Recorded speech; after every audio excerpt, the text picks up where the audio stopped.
Last week on She-Hulk. She-Hulk had powers. Wait, what? Are we doing another recap? The show is, because they think that the audience forgot the last 2 half-hour episodes. Well, the audience certainly wishes it had forgotten. Alright, so now the moment of truth. Is She-Hulk living up to its promise of being a lawyer show? Well, there is a courtroom, but does it live up to being a comedy at least?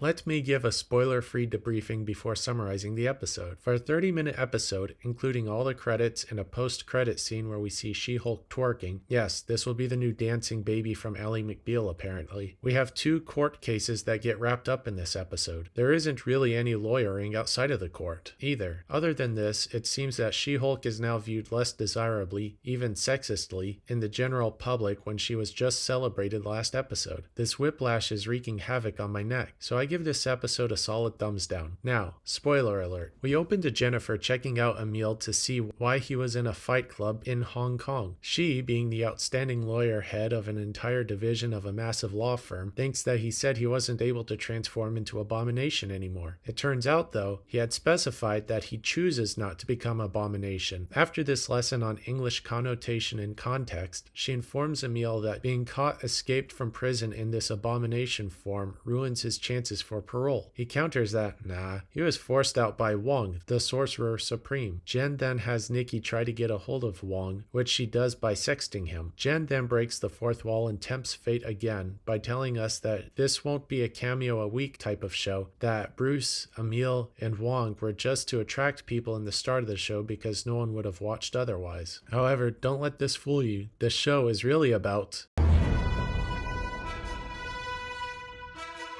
Wait, no, wrong show. There we go. We then cut to news stories doing summaries of the show that we are literally just now watching, and then the show itself breaks the fourth wall and shows us social media posts upset about there now being too many female superheroes. Call this show Over My Head because it be projecting. Get it? Overhead projector? Alright, I'm old. Like my failures at comedy, Jen thinks that the media going crazy over her is because of the Emil case, and that afterwards she will return to being a mundane lawyer, forgetting the entire reason that she was hired. We just started a superhuman law division, and I want you, well, the She-Hulk, to be the face of it. You are going to get media attention in this job, Jen. Just accept it. Jen is called to Holloway's office because old man lawyer showed up and needs representation on a case where he was defrauded. Turns out he thought he was dating Megan Thee Stallion.